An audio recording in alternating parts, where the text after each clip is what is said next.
기도하였습니다. 아멘. 예언서는 좀 어렵습니다. 쉽지 않아요. 첫째, 이해하기가 쉽지가 않습니다.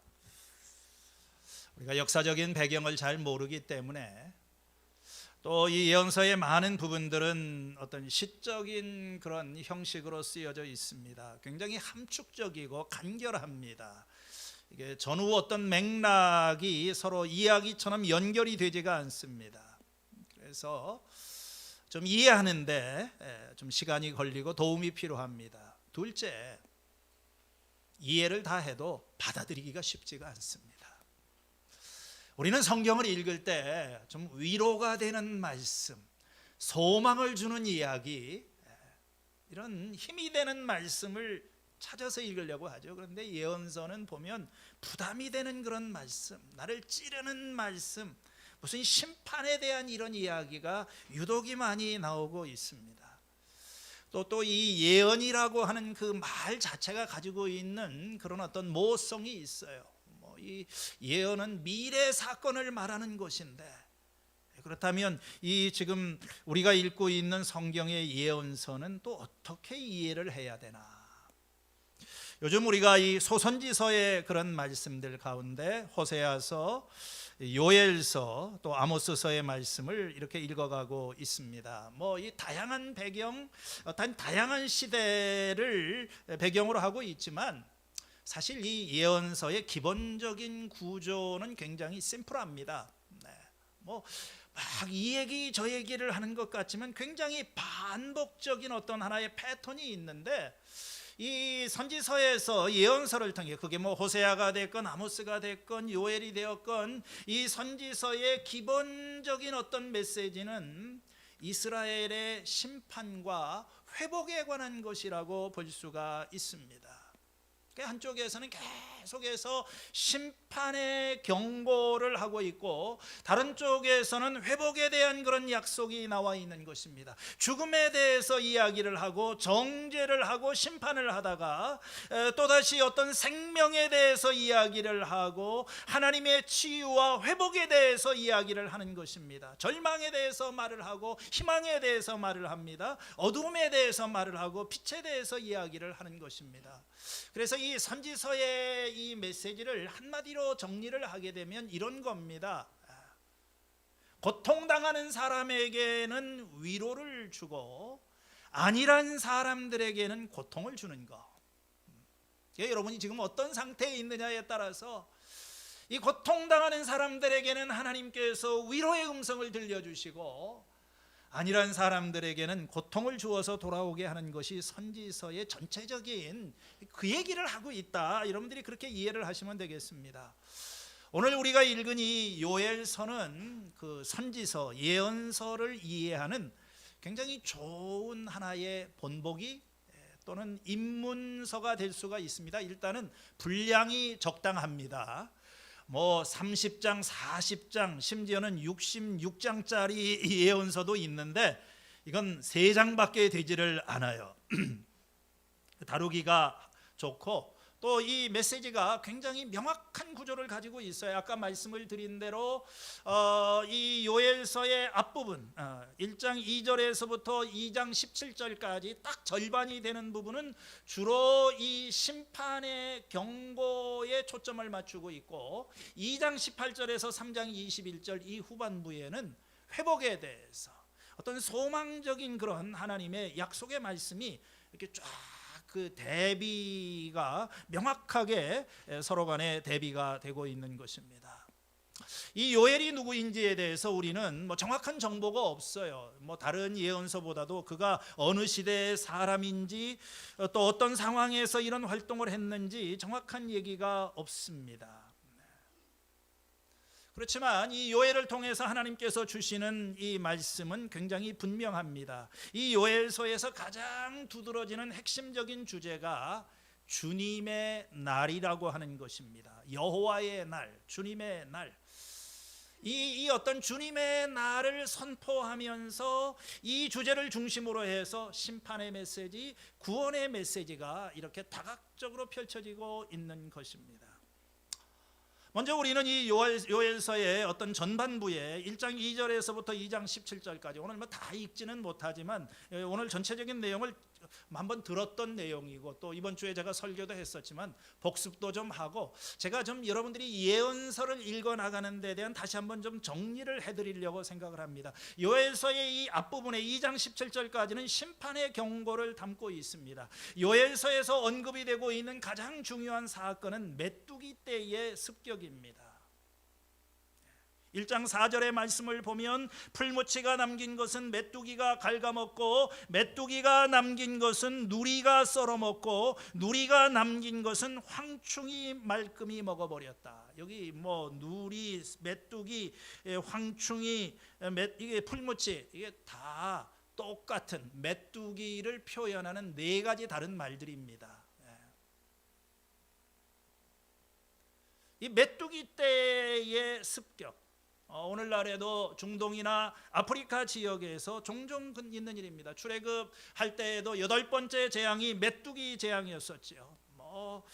여러분이 새카맣게 하늘을 뒤엎은 이 메뚜기 떼의 그 이동, 코로나 때문에 좀 뉴스에서 잊혀졌지만 얼마 전까지 이 중동 지역의 사막 메뚜기가 엄청난 수천만 마리, 수백만, 수천만, 심지어는 수억을 헤아리는 이를 헤아릴 수 없는 이 엄청난 메뚜기 떼가 새카맣게 중국의 어떤 국경 지역을 향해서 이동을 하고 있었다. 여러분들 동영상을 보면 지금도 이 메뚜기라고 하는 것은요, 메뚜기가 한번 지나가고 나면 푸른 빛을 가지고 있던 것이 모두 다 사라지고 그냥 풀밭이 다 초토화가 되어버리는 것입니다. 이런 일이 요엘 당시에 일어났다고 합니다. 1장 6절의 말씀을 보면 셀 수 없이 많고 강한 메뚜기 군대가 우리를 공격하였다. 셀 수 없이 많은 메뚜기가 굉장히 위협적인 그런 존재들입니다. 그들의 이빨은 사자의 이빨과 같고 날카롭기가 암사자의 송곳니 같다. 굉장히 시적인 표현이죠. 메뚜기 이빨이 사자의 이빨처럼 날카롭고 다 풀을 갉아먹고 초토화시키는 것입니다. 전형적인 자연재해죠. 여러분, 이 메뚜기 떼의 습격이 이스라엘 국가의 삶을 완전히 바꾸어 놓았어요. 엄청난 경제적인 타격을 받게 되었습니다. 그 당시에는 이 농사를 짓는 포도농사, 무화과 농사를 짓는데 이 메뚜기 때문에 우리의 포도농사는 망쳐버렸고 우리의 무화과 나무도 그루터기만 남게 되었다. 그뿐만 아니라 그들의 어떤 종교 시스템 자체가 완전히 붕괴되는 그런 지역에 이르게 되었습니다. 왜냐하면 메뚜기 재앙으로 포도나무나 이제 곡식을 거둘 수 없기 때문에 성전에 날마다 바치는 곡식 제물도 동이 나서 하나님 앞에 제물로 바칠 수 있는 그런 것들이 다 떨어지고 말았어요. 너무 경제적인 타격도 큽니다. 여러분이 1장에 나와 있는 묘사가 굉장히 고통스럽습니다. 곡식은 다 죽고 포도송이는 말라 쪼그라들고 올리브 나무는 말라 비틀어지니 땅이 통곡을 한다. 창고도 비어버리고 먹을 것은 다 사라지고 그렇기 때문에 이 세상의 백성들의 기쁨도 다 사라져버렸다고 이야기를 합니다. 씨앗은 말라 죽고 창고는 비고 짐승들은 울부짖고 양떼 들고 피곤한 상태에 있다. 이 코로나 위기를 겪으면서 요엘서의 말씀을 읽으니까 실감이 나더라고요. 엄청난 자연적인 재해, 너무 피해가 심각하죠. 우리도 지금 코로나 위기가 6개월 이상 계속이 되면서 아주 심한, 무엇보다도 이 경제적인 타격을 받고 있어요. 거기다가 장마까지 겹쳐가지고 저희 집사람이 지난주에 배추를 사러 갔는데 배추 한 포기에 13,000원이 넘는다고 그럽니다. 이 코로나 상황 때문에 이제 가게를 열지를 못하고 특별히 이 소상공인들의 고통이 얼마나 심한지를 몰라요. 동대문에서 사업을 하시는 우리 어느 집사님이 말씀하시기를 불과 몇 달 사이에 지금 동대문 가게 한 절반 정도는 문을 닫은 것 같다고 이야기를 하더라고요. 소상공인들은 이 하루하루 가게를 열지를 못해 가지고 정말 이 고통스러운 가운데 하루를 보내고 있어요. 뭐 우리가 세상만 그런 것이 아니라 교회도 마찬가지입니다. 문을 닫고 요엘 시대처럼 우리가 제대로 예배를 드릴 수 없는 그러한 상황에 있습니다. 문제는 이러한 상황이 언제 끝날지를 모른다는 거예요. 계속 이어집니다. 풀무치가 먹은 것을 메뚜기가 먹고, 메뚜기가 남긴 것은 누리가 먹고, 누리가 남긴 것은 황충이 먹고, 뭐 메르스가 지나가니까 사스가 오고, 사스가 지나고 나니까 또 신종 바이러스가 오고, 그래서 우리가 또 무슨 이 코로나 바이러스가 오고, 또 어떤 재앙이 오게 될지 답이 없어요. 답이. 우리 이 삶의 모든 가능성이 사라져버리고 이제는 생존의 희망조차도 사라진 것 같은, 정말 우리가 이제 조금 느끼는 것을 옛날 이스라엘 백성들의 이 요엘 시대의 사람들은 아주 절실하게 이렇게 느꼈던 그런 재난입니다. 그런데 2장 말씀을 보면 또 다른 어떤 재난에 대해서 경고를 합니다. 1장에서는 이 메뚜기 떼가 그 땅을 침공했다고 했는데 2장에 보면은 훨씬 더 무섭고 두려운 군대가 그들을 향해서 다가오고 있다고 이야기를 하고 있습니다. 2장에 나와 있는 이 그 강한 메뚜기 군대라고 했는데 사실 이게 메뚜기인지 이 보면은 조금 더 굉장히 구체적인 어떤 하나의 군대가, 이건 실제로 어떤 전쟁의 상황을 묘사를 하고 있는 것 같아요.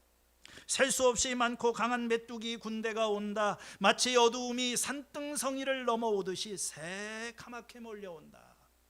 어떤 사람들은 이것이 1장에 나오는 메뚜기 침공을 반복해서 서술한 것이라고도 이야기를 하고, 어떤 사람들은 여기 2장에 나와 있는 군대라고 하는 것은 이스라엘의 적군들이 지금 쳐들어오고 있는, 아니면 미래의 어떤 이 종말에 하나님의 군대가 그들을 쳐들어오고 있는 전쟁 상황이라고 이렇게 이해를 하고 있습니다. 굉장히 압도적이지요. 셀 수 없이 많은 군대가, 그들이 지나간 자리에는 불꽃이 타오르고 비옥한 땅이 황량한 사막처럼 변해버리게 된다. 그 군대가, 수많은 군대가 아주 질서 있게 일사불란하게, 그 모양은 말 같고 달리는 것은 기병과도 같고, 그러면서 막 침공에 들어가는 것입니다. 성문에 뛰어 들어가고 창문에 뛰어 들어가고 부엌에도 뛰어 들어가고, 속수무책에 이 엄청난 군대의 침공 앞에서 사람들은 두려워하며 절망하고 얼굴이 하얗게 질려져 있는 것입니다. 10절 말씀을 보니까 전진할 때에 땅이 진동하고 온 하늘이 흔들린다. 해와 달이 어두워지고 별들이 빛을 잃는다. 놀라운 것은 이 군대의 맨 앞에 서서 그들을 지휘하시는 분이 주님이시라는 것입니다. 주님께서 큰 음성으로 당신의 군대를 지휘하신다. 병력은 헤아릴 수 없이 많고 명령을 따르는 군대는 막강하다. 여러분, 이거 어떻게 합니까? 적군이 아니라 하나님께서 자기의 군대를 데리시고 자기 백성 이스라엘을 향해서 공격해 오신다고 하는 것입니다. 이건 엄청난 재난이지요. 무서운 재난입니다. 요엘은 이 재난의 때를 가리켜서 주님의 날이라고 하는 표현을 사용하고 있습니다. 우리가 예언서를 읽어가면서 이 주님의 날이, 여호와의 날이, 욤 야훼라고 하는 이 주님의 날이 임했다, 이 주님의 날이라고 하는 말이 자주 사용되는데, 주님의 날은 하나님께서 인간의 역사 속에 결정적으로 개입하시는 그런 심판의 날을 이야기를 하고 있는 것입니다. 이야기를 해요. 우리 시간은 그냥 이렇게 흘러가지요. 헬라어에서는 이 시간이라고 하는 말이 두 가지를 사용하는데, 하나는 크로노스라고 하는 그런 단어입니다. 그건 그냥 일상적인 시간입니다. 하루에 24시간이에요. 이게 반복되는 시간, 그냥 권태로운 시간입니다. 그런데 또 이 카이로스라고 하는 그런 시간이 있어. 이 카이로스라고 하는 것은 어떤 수직적인 시간입니다. 어떤 결정적인 시간, 의미 있는 시간을 이야기를 하는 거예요. 하나님께서 내 인생을 흔드시고 이 따분한 인생 가운데 하나님께서 우리 인생 가운데 뚫고 들어오시면서 죄인들에게는 심판을 보여주시고, 또 의인들에게 하나님의 구원을 베풀어 주시는 그러한 날, 이런 날을 우리는 여호와의 날이다. 오늘 이 요엘서를 보면 이 여호와의 날은 주님이 심판하시는 날이고 파멸의 날이고 캄캄하고 어두운 날이고 먹구름이 뒤덮인 날이다, 이런 여러 가지 표현을 사용하고 있어요. 2장 11절에 주님의 날은 놀라운 날, 가장 무서운 날이다. 누가 감히 그 날을 견디어낼 수 있을까? 하나님께서 그 군대를 이끌고 인간 세상 속으로 뚫고 들어오시는 거예요. 우리의 삶 속으로 돌진해 들어오시는 것입니다. 그 군대 앞에 누가 설 수가 있냐는 것입니다. 그 하나님의 심판 앞에서 누가 견딜 수가 있느냐. 오늘 요엘이 말하고자 하는 요지는 이 주님의 날이 가까이 왔다는 것입니다. 오늘 이 본문이 1장 15절과 2장 1절에 좀 모호하게 표현을 했어요.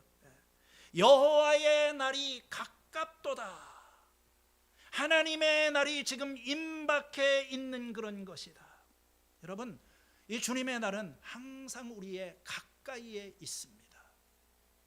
우리는 날마다 이 하나님의 날의 심판을 경험하고, 도끼가 우리 발등이 위에 놓여져 있는 것입니다. 멀리 있지 않아요. 내리치게 되면은 발등이 찍히는 그런 이 하나님의 심판은 저 멀리 내가 죽은 다음에 몇천 년 후의 일이 아니라 임박해 있는 거예요. 이스라엘 백성들은 그들의 삶 속에선 자주 이 하나님의 날의 심판을 경험했어요. 이 여호와의 날의 심판이 바벨론 포로가 되고 예루살렘 성이 멸망을 하고 예수님 당시에 또다시 예루살렘이 멸망하고 흩어지는 이 역사의 비극 속에서 그들은 하나님의 심판이 무엇인지를 뼈저리게 경험했던 그런 사람들인 것입니다.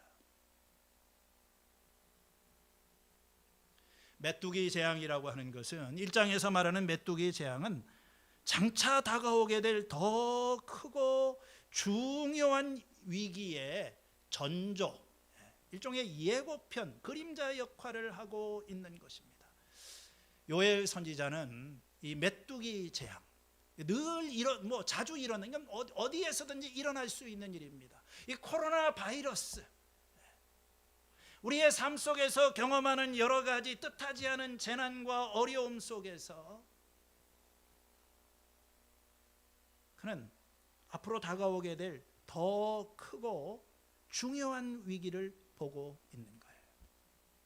저는 우리가 이 코로나 시대를 살아가면서 우리 크리스찬들은 지금 문 앞에 있는 여러 가지 해결해야 될 문제들이 많이 있지만, 하나님께서, 우리는 이 하나님의 날, 그날이 오게 되면 주의 날이 가깝고 그날이 도적같이 임하게 될 것이고 언젠가는 우리가 하나님 앞에 서게 될 그런 것인데, 사실 코로나가 문제가 아니죠. 무슨 경제 상황이 좀 어려워지는 것이 아니죠. 주님의 날이 놀라운 날, 무서운 날, 그 앞에 우리가 누가 그것을 설 수 있을 것인가? 우리는 그분 앞에 설 수 있는 그런 준비가 되어 있는 것인가? 그냥 이렇게 살다 보면 어떻게 될까요?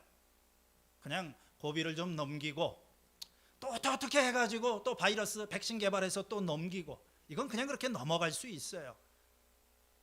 그렇지만 우리가 이런 어떤 매일마다 다가오는 이 주님의 날에 하나님께서 우리에게 주시는 이 일상의 생활을 통한 이것 속에서 하나님의 음성을 듣지를 못한다면 우리는 나중에 정말 큰 위기가 닥쳐오게 될 때 그 위기 앞에서 어떻게 서게 될지 한번 생각해 보도록 하라. 이것이 메뚜기 재앙의 의미라고 생각이 되는 것입니다. 그래서 요에서 이런 얘기가 1장 2절에서부터 2장 12절 17절까지 기록이 되어 있어요. 그리고 2장 18절에 딱 가게 되면 갑자기 분위기가 확 바뀝니다. 심판의 경고에서 회복의 약속으로 이어지게 됩니다. 오늘 읽은 말씀이지요. 그때 주님께서 땅이 당한 일로 마음 아파하시고 당신의 백성을 불쌍히 여기신다. 이 고통당하는 이 땅을 보시고 하나님의 마음이 아파요. 그래서 하나님께서 그들을 회복하시겠다고 말씀하십니다. 이건 약속이지요. 이 세 가지로 이루어집니다. 제가 길게 말씀을 드릴 수는 없어요.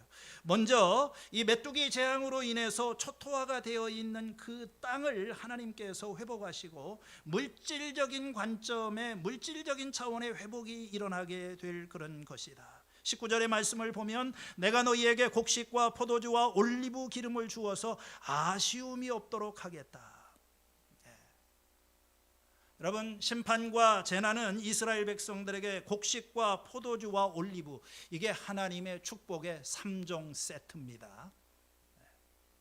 그런데 그게 다 떨어져 버렸는데 하나님께서 그런 것들을 다시 한번 채워주시고, 이런 어떤 곡식과 포도주와 올리브 기름을 다 먹어버렸던 이 메뚜기들, 그리고 어떤 저 북쪽에서부터 오는 군대들, 20절에 보니까 북쪽에서 온 군대를 멀리 다 쫓아버려서 메마르고 황량한 땅으로 몰아내겠다. 전이 부대는 사해에 몰아넣고 후이 부대는 지중해에 몰아넣겠다.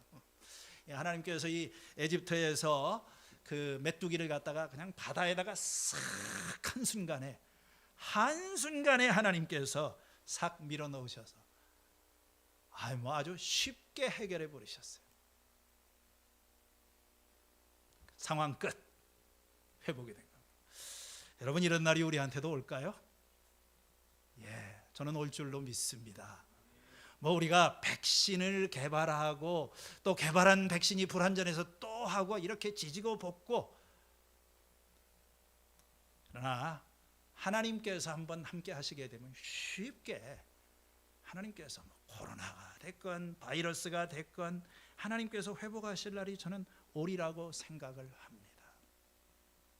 우리를 회복하시는 하나님이십니다. 먹을 것도 주시고, 잃었던 직장도 다시 찾게 하시고, 잃었던 건강도 하나님께서 다시 회복하셔서 너희가 다시는 사람들의 조롱거리가 되지 않게 할 것이다.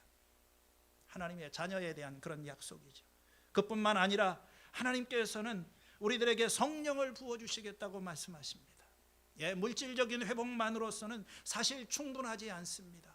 경제가 다시 활성화되고 돌아가는 것만 가지고서는 완전한 회복이 아닙니다. 하나님과 우리와의 관계가 중요한 것입니다. 우리의 마음의 변화가 필요합니다. 그래서 나의 성령을 모든 사람에게 부어주게 될 것이다. 그런 다음에 내가 모든 사람에게 나의 영을 부어주게 되면 너희의 아들, 딸들은 예언을 하고 노인들은 꿈을 꾸고 젊은이들은 환상을 보게 될 것이다. 아주 유명한 그런 말씀이죠. 모든 사람에게 성령을 부어주시겠다. 이 말씀은 하나님이 우리와 직접 함께 하신다는 그런 것입니다. 하나님이 우리와 함께 계시게 되면 거기에서 진정한 회복이 일어납니다. 죄와 더불어 싸울 수 있고 우리가 이 세상과 더불어 싸울 수 있는 진정한 능력이 거기서부터 나오는 것입니다. 이사야서 32장 15절에 그러나 주님께서 저 높은 곳에서부터 다시 우리에게 영을 보내어 주시면 황무지는 기름진 땅이 되고 광야는 온갖 곡식을 풍성하게 되는 곡창지대가 될 것이다. 세 번째 회복은 이방 나라들을 심판하시겠다고 하십니다. 이게 요엘서 3장입니다. 우리가 하나님께서는 이스라엘에 대한 회복을 약속하시면서 우리가 예언서를 보면 이방 나라에 대한 심판을 자주 말씀을 하세요. 왜냐하면 이 이방 나라들이 이스라엘 나라를 압제하고 억누르던 그런 악의 세력들인 것입니다. 그러니까 이스라엘 백성들이 구원을 받았는데 회복이 되었는데 이 악의 세력들이 제거가 되지 않는다면 여전히 이스라엘 백성들은 고통 가운데 있는 것이고 근본적인 문제 해결이 안 돼요. 그래서 하나님께서는 이제 마지막 때에 이 두로와 시돈과 블레셋, 이집트로 상징이 되는 이 세상 나라들을 다 불러 모아서 이 악의 세력들을 하나님께서 근본적으로 제거하시는 이러한 일, 이게 요한계시록에도 이렇게 나오게 돼요. 이게 진정한 회복입니다. 하나님께서는 이런 회복을 우리들에게 주시겠다고 말씀하십니다. 코로나가 참 어렵고 힘든 상황을 이렇게 지내면서 이게 끝이 있나? 코로나가 정말 종식이 될 수 있나? 이거 해답이 있나? 회복이 가능한가? 우리가 이전의 삶으로 되돌아갈 수 있나? 우리가 현실을 보면 굉장히 답답하고 답이 없는 것 같지만 구원은 하나님께로부터 오는 것입니다. 우리가 이 선지서를 통해서 선지자는요, 현실을 넘어서서 자꾸 이게 문제를 바라보고 상황을 바라보고 사회를 바라보고 인간의 부패한 심정을 바라보게 되면 정말 답이 없어요. 답이 없어요. 도대체 뭔가 이게 새로운 날이 시작이 될 것 같지를 않아요. 정말 어둡고 암담합니다. 이 상황이 언제 끝날지 우리가 사람만 바라보고 있으면 우울함밖에 없습니다. 그러나 이 선지자의 눈은 항상 미래를 향하고 있고 회복을 바라보고 심판에 대해서 이야기를 하지만 어디에서는 더 많이, 어디에서는 더 구체적으로, 어디에서는 이렇게 부분적으로 하면 계속 미래의 회복. 그 회복은 누군가? 하나님께서 오셔서 주님의 날이 임하게 되면 성령을 부어주시게 되고 하나님께서 이 역사 속에 뚫고 들어오셔서 우리 스스로 벗어 던질 수 있는 이 무거운 짐들, 이 질병의 멍에, 이 고질적인 어떤 삶의 문제들을 하나님이 뚫어오셔서 하나님이 개입을 하셔서 하나님께서 사람이 되셔서 십자가를 지시고 우리의 죄를 대신을 담당하시고 이 저주를 담당하시고 우리에게 진정한 치유를 주실 것이다. 그날을 이렇게 바라보고 있어요. 메시아를 바라보고 이 하나님이 오셔서 성령이 오셔서 다시 한번 이 사회와 모든 것이 회복이 되는 그날을 바라보고 있어요. 그렇기 때문에 주님의 날이라고 하는 것은 이 한편으로는 심판의 날이기도 하고 또 한편으로는 구원의 날이기도 한 것입니다. 악을 행한 사람 모든 사람에게는 환난과 고통을 주는 날이고 선한 일을 한 사람에게는 영광과 존귀와 평강으로 갚아주시는 날입니다. 그러니까 여호와의 날은 두려움의 날이기도 하고 기쁜 날이기도 한 것입니까? 왜 두렵습니까? 낡은 것들이 무너지기 때문에 그런 거예요. 우리가 그동안 진리라고 생각하고 내 인생의 버팀목이라고 생각했던 것들이 하나 둘씩 다 무너져가는 파괴의 날이고 붕괴의 날이기 때문에 우리는 두렵죠. 그러나 그것은 기쁨의 날이기도 합니다. 왜냐하면 옛 것이 무너져야 하지만 새 것이 시작이 될 수 있고 또 거기에서부터 하나님의 새로운 날이 다가오게 될 줄로 믿습니다. 여러분들이 예언서를 이렇게 읽어나가시면 두 가지를 계속 같이 바라봐야 돼요. 역사의 사건을 바라볼 때도 마찬가지입니다. 근데 우리가 여기서 한 가지 좀 눈여겨볼 것, 생각하게 될 것은 선지서를 읽다 보면 이 심판의 경고에서 회복의 약속으로 이렇게 계속 전환이 돼요. 심판을 얘기하다가 회복을 얘기하고 회복을 얘기하다가 심판을 얘기하고 오늘 이 말씀에도 보면 이 심판에 대해서 줄기차게 얘기를 하다가 갑자기 하나님께서 이 회복에 대한 약속을 하십니다. 이걸 우리가 도대체 무슨 일이 일어난 것일까? 무엇이 하나님의 이 어떤 죄지은 백성에 대한 이 하나님의 심판의 메시지가 구원의 메시지로 변하게 한 것일까? 그래서 우리가 예언서를 이렇게 쭉 읽어 나가다 보면 이 하나 앞부분에서는 심판의 경고, 여기서는 회복의 약속이 있다고 그랬죠? 그 중간에 딱 회전문 역할을 하는 것이 있어요. 그게 오늘 우리가 읽은 2장 12절에서부터 17절까지의 말씀입니다. 이게 회전문이에요. 회전문. 이쪽에는 이 심판의 경고가 있고 이쪽에서는 하나님의 은혜와 회복의 약속이 그런 있는 것입니다. 그래서 이 심판을 어떤 회복으로 바꾸어주는 딱 회전문 역할을 하는데 2장 12절에서부터 17절에 나와 있어요. 하나님께서 뭐라고 말씀하십니까? 2장 12절에 보니까 지금이라도 너희는 진심으로 회개하여라. 나 주가 말한다. 금식하고 통곡하고 슬퍼하면서 나에게 돌아오너라. 여러분, 하나님께서 돌아오라고 말씀하시는 것은 우리가 하나님을 떠나 있다고 하는 것을 전제로 하고 있는 것입니다. 우리의 죄는 사실 하나님을 떠난 거예요. 하나님을 떠나 있기 때문에 우리의 삶이 고달프고 거기에서 온갖 재난과 고난과 시련이 시작이 되는 것입니다. 그렇기 때문에 이 참상에서 벗어나는 유일한 길은 하나님에게로 돌아가는 것입니다. 호세아서 6장 1절에서 2절에 이제 주님께로 돌아가자. 주님께서 우리를 찢으셨으나 다시 싸매어 주시고 우리의 상처를 내셨으나 다시 아물게 할 것이다. 호세아서 14장 1절과 2절 이스라엘아 주 너희 하나님께로 돌아오너라. 내 지은 죄가 너를 거꾸로 들였지만 너희는 주님의 말씀을 붙들고 이렇게 아뢰어라. 우리의 지은 죄를 용서해 주십시오. 우리를 자비롭게 받아 주십시오. 우리가 예언서를 읽어 나가면 계속 돌아오라고 이야기를 합니다. 우린 넘어졌어요. 하나님을 떠나서 우리는 실패하였습니다. 그러나 이 가운데 회복의 유일한 방법은 하나님께로 돌아가는 것입니다. 어떻게 돌아가는 것입니까? 전심으로, 진심으로 회개라. 이게 회개하라, 돌아오라, 사실은 히브리 말로는 다 똑같은 말입니다. 슈브라고 하는, 회개한다고 하는 것은 돌아오는 것을 이야기를 합니다. 어떻게 돌아오라고 그랬습니까? 진심으로, 온 마음으로 돌아와라. 통곡하고 슬퍼하고 금식하면서 나에게 돌아오도록 하여라. 13절의 말씀을 보면은 너희는 옷을 찢지 말고 마음을 찢도록 하여라. 여러분, 이 마음의 문제가 중요합니다. 우리가 진심으로 온전한 마음으로 하나님 앞에 돌아갑니다. 그 근거가 뭐예요? 돌아갈 수 있는 이유는, 돌아가게 되면 하나님은 은혜롭고 자비로우시며 오래 참으시며 한결같은 사랑을 늘 베푸시고 불쌍히 여기는 마음이 많으셔서 뜻을 돌이켜서 재앙을 거두기도 하신다. 그러니까 돌아가자, 이렇게 말씀하는 것입니다. 15절 이하의 말씀을 보면은 시온에서 뿔나팔을 불고 거룩한 금식을 선포하고 성회를 열어라. 백성을 한데 모으고 회중을 거룩하게 구별하여라. 하나님을 찾으라고 이야기를 합니다. 그들이 모인 자리에서 주님을 향하여 부르짖으라고 이야기를 하는 것입니다. 절박한 상황에서 우리가 아무것도 할 수 없을 때 모여라. 여기 보니까 어린아이도 모이고 젖먹이도 모여라.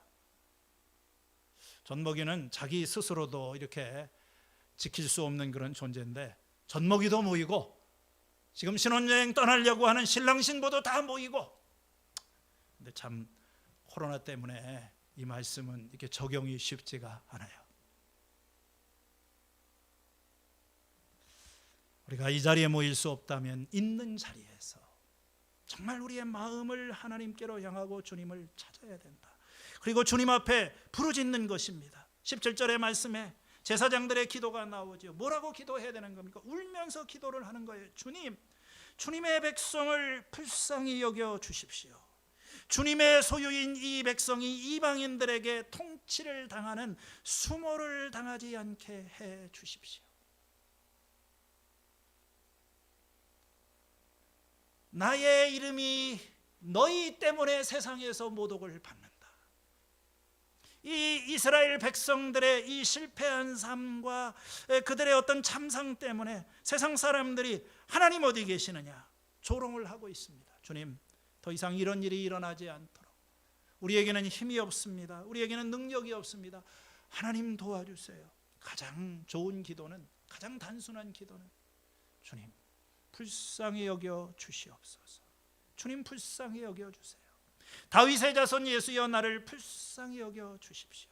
이렇게 기도하라는 것입니다. 왜 이렇게 기도해야 됩니까?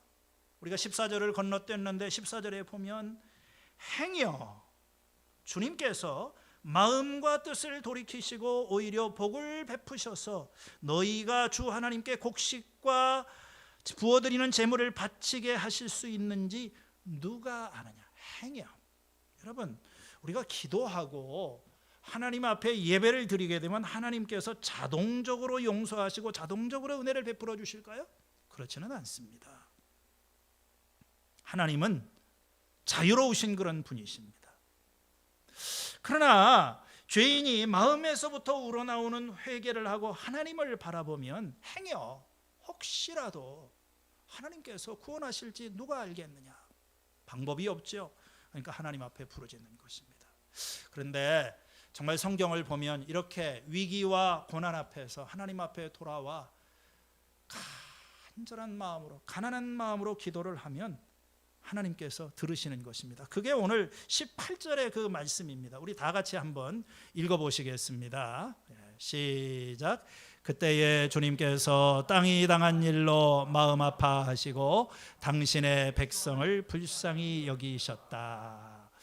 어떤 학자들은 이 18절을 요엘서 전체에 이게 전환축이라고 이야기를 합니다. 중심축의 역할을 하고 있어요. 왜냐하면 이 말씀을 딱 기점으로 해가지고 심판에서부터 회복으로 바뀌어지고 있는 것입니다. 그 회복은 어디서부터 시작이 됩니까? 하나님께서 그들을 불쌍히 여겨주는 거예요. 노아 방주가 둥둥둥 떠다니다가 창세기 8장 1절에 보면 여호와께서 그들을 기억하셨다 하는 그 말씀과 함께 갑자기 홍수에 물이 빠지기 시작을 하는 것처럼, 그럼 하나님께서 언제 그 백성들을 불쌍히 여기시느냐, 그런 질문을 할 수 있죠. 두 가지 답이 가능하죠. 한편으로는 이스라엘 백성들이 마음을 하나님께로 향하고 앞에 있는 대로, 우리가 방금 이제까지 보았던 대로 회개하고 하나님께로 돌아오게 되면 하나님께서 그 마음이 아파하시고 그들을 용서하시게, 회복하시게 될 것이다. 우리는 충분히 그렇게 생각을 할 수 있어요. 요엘이 이 말씀을 전했을 때 아마도 이 설교를 들은 사람들이 하나님 앞에 돌아와 가지고 모여서 우리를 불쌍히 여겨주세요 이렇게 기도를 한 것 같습니다. 그리고 그 기도를 들으시고 하나님께서 마음 아파하시고 당신의 백성을 불쌍히 여기셨다. 여러분, 하나님의 사람들이 자기 잘못을 뉘우치고 주님에게로 돌아올 때 하나님께서 그 뜻을 돌이키시고 그들에게 내리기로 한 재앙을 거두신 이런 이야기가 여러 번 나오는데, 그 중에 하나가 요나서에 나오는 것입니다. 요나가 니느웨 성에 가가지고 40일이 지나면 이 성은 망한다, 40일 지나면 이 성은 멸망할 것이다. 나는 이렇게 쉬운 설교가 없는 거야. 딱 한마디, 이걸 계속하고 다녔어요. 설교 뭐 서론도 없고 결론도 없고 40일 지나면 망한다. 요나의 마음은 겁니다. 이놈 망해라, 니들은 망해야 된다. 이놈들, 니들이 얼마나 악한 일 하겠냐, 이 망할 놈들, 니들은 망한다 하고 다녔어요. 근데 이 얘기를 듣고 난 다음에 니느웨 왕이 갑자기 이상한 하나님의 말씀을 듣고 두려워와서 백성들과 짐승들과 심지어 온 나라를 불러 모아서 막 회개를 하기 시작하는 거예요. 왜 회개를 하면서 하면서 혹시라도 우리가 이렇게 회개하게 되면 하나님께서 우리를 불쌍히 여기시고 진노를 거둘지 누가 알겠느냐. 여기 있는 말을, 정말 하나님께서는 니느웨 성에 이런 기도도 들으시고 그들을 구원해 주셨어요. 이렇게 본다면 우리가 재난과 위기 속에서 정말 하나님 앞에 간절한 마음으로 전심으로 하나님 앞에 돌아가면 하나님께서 구원하십니다. 저는 이런 거 너무 많이 봤어요. 여러분 지금 처해 있는 이 삶의 상황, 내 위치가 바닥을 치고 정말 길이 없고 이제 다 끝난 것 같아요. 캄캄한 절벽입니다. 저도 그런데 여러 번 적이 있었어요. 이 가난한 마음을 가지고 정말 이제는 전심으로 하나님 앞에 돌아가게 되면 거기서 하나님이 마음 아파하시는 거예요. 하나님이 불쌍히 여기시는 것입니다.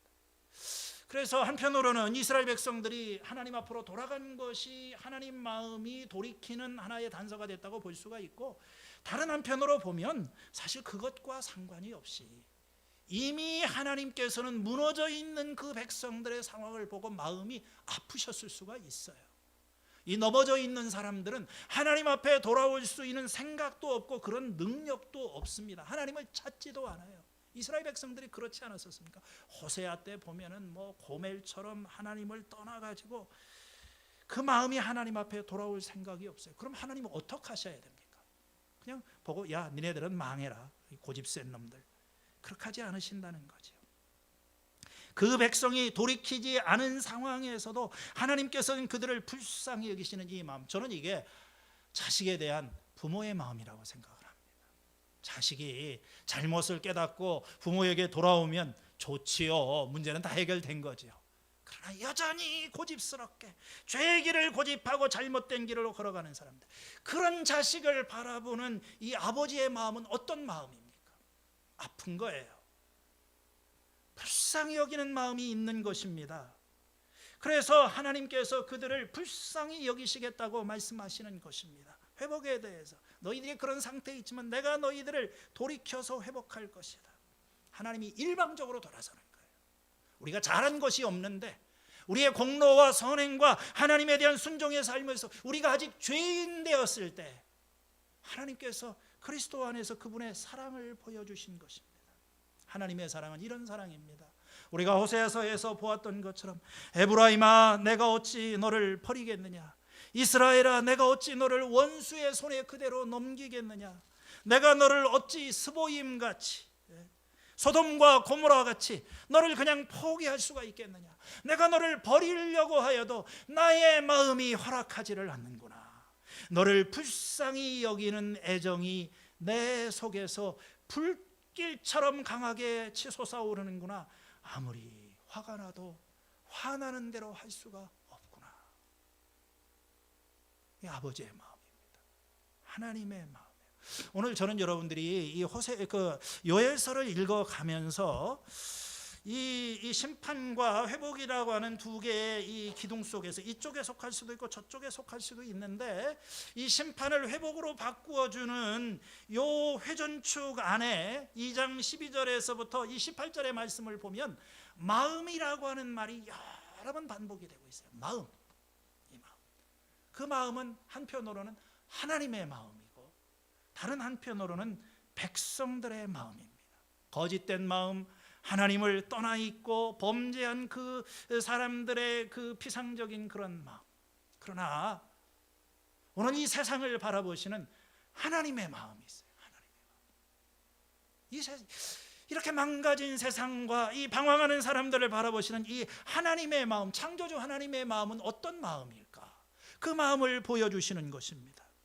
그 하나님의 마음은 오래 참으시고 한결같이 사랑하시고 불쌍히 여기는 마음이 많으시다. 정말 이 18절에 있는 대로 그렇죠. 하나님께서는 이 죄인과 실패한 사람들을 보면 하나님께서 가슴 아파하신다는 거예요. 여러분들 이 예언서를 읽어나가면서 사람들이 가장 어려운 것이 하나님 무서운 거예요. 너무 심판에 대한 얘기가 많아요. 제가 미국에 연수를 갔을 때 거기에 그 연세대 의과대학 교수이고 나중에 국회의원을 한 신아무개라고 하는 여자 교수가 목장 방문을 하면서 그 최영기 목사님한테 질문을 하더라고요. 뭐 무슨 질문이든지 하라고. 근데 구약에는 왜 그렇게 심판에 관한 이야기가 많아요? 왜 하나님 그렇게 무서운 얘기가 많아요? 그러니까 이분이 아주 지혜로운 말씀을 하셨어요. 성경을 읽을 때는 겉만 보지 말고 하나님 마음을 읽으셔야 돼요. 이스라엘 백성들을 때리시고 채찍질하시고 이 심판 가운데 스스로 자초하여서 고난을 당하고 있는 그 백성들을 바라보시는 그 하나님의 마음.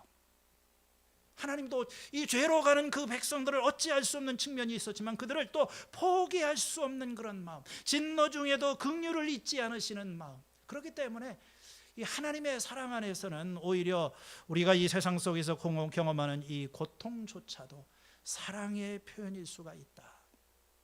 우리가 이걸 알아가는데 사실 그거 알기가 쉽지가 않지요. 그렇죠? 애들이 어떻게 어른 마음을 알겠습니까? 나중에 좀 철이 들어야지. 우린 넘어져도, 우리는 배반하고 떠나도 그는 변치 않으시니, 그게 부모의 마음 아닙니까? 우리 뭐 교인들이야 뭐 좋았다 남았다 할지 모르지만 나는 목사의 마음, 제대로 된 그 목자의 마음은, 또 우리 목자들의 그 마음은 변함이 없는 거예요. 그런 변함이, 그게 하나님의 마음인 것입니다. 그래서 종합을 하자면 그렇습니다. 좀 얘기가 길어지긴 했는데, 이 심판에서 회복으로의 이런 어떤 그 전환이 어떻게 이루어지게 될 것인가? 이 마음에서부터, 이 하나님의 마음이 있기 때문에 그 회복은 하나님의 마음에서부터 시작이 되는 거예요. 하나님께서 우리를 사랑하시고 포기하지 않으시고 그래서 우리를 구원하시겠다고 끝까지 오시는 이 하나님의 변치 않는 사랑에 소망이 있는 것이고, 거기에서부터 회복은 시작이 되는 것입니다. 그러나 우리 편에 있어서는 그 아버지의 그 마음을 알고 아버지에게로 향하는 마음, 아버지께로 돌아가려고 하는 그 마음이 있을 때 사실 거기에서 온전한 구원이 이루어지는 거예요. 하나님께서 아무리 우리에게 안타까운 마음이 있으셔도 내 마음은 딴 데가 있고 딴 생각하고 마음은 떠나 있고 손바닥도 마주쳐야만 되는 거죠. 그래서 제가 오늘 책에서 이렇게 봤는데, 마음과 마음이 이어질 때, 이때 뭔가가 일어나는 거예요. 남자 여자의 사랑도 그렇고 하나님과 인간 사이의 관계도 그렇고, 짝사랑은 고달픈 것입니다. 사랑은 한 사람의 의지만으로 되는 것이 아닙니다. 여러분, 우리를 향한 하나님의 사랑, 변치 않는 사랑, 지금도 기다리시는 그 아버지의 사랑, 그 사랑이 있어요. 오늘 우리에게 필요한 것은 그 하나님에게로 돌아가고자 하는 그런 마음. 말라기 4장 5절에서 6절에 보면 주의 크고 두려운 날이 이르기 전에, 이게 주님의 날이지요. 주의 크고 두려운 날이 이르기 전에 내가 엘리야 예언자를 보낸다. 그 다음에 아주 흥미로운 이야기가 있습니다. 그가, 선지자가 와서 아버지의 마음을 자녀에게로 돌이키고 자녀의 마음을 아버지에게로 돌이키겠다. 마음과 마음이 만나는 거예요. 그렇지 않으면 내가 이 땅에 저주를 내리겠다. 여러분, 운명이라고 얘기하지 마세요. 뭐 예언이라고 하는 것을 하나님께서 예언서를 딱 떠놓으시고 앞으로 세상 일은 이렇게 돌아갈 것이다 프로그램처럼 딱 고정시켜 놨다고 생각하지 마세요. 우리는 마음으로 성경을 읽어야 됩니다. 아버지의 마음이 있어요.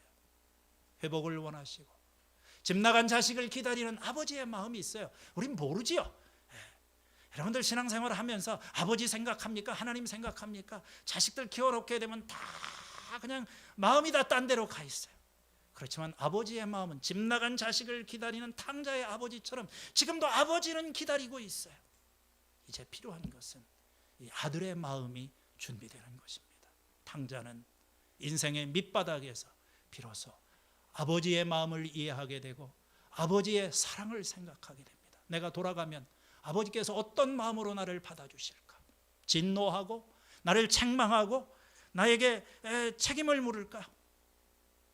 아버지의 마음, 비로소 그때 이해를 하게 되는 것입니다. 돌아가는 자를 받아주고, 그래서 이 요해서의 이 말씀은 너희가 지금이라도 돌아가게 되면, 하나님 앞으로 돌아가게 되면 지금이라도 너희는 진심으로 하나님 앞에 돌아와라.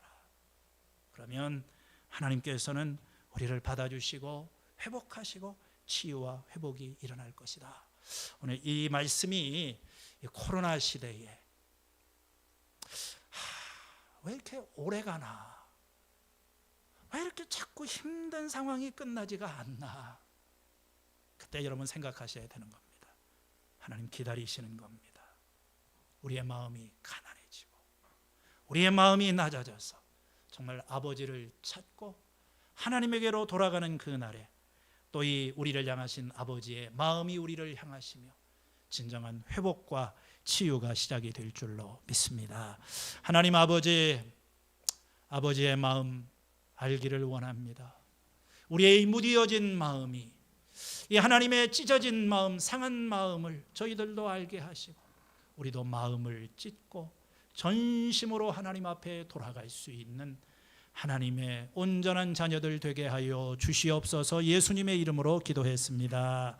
아멘.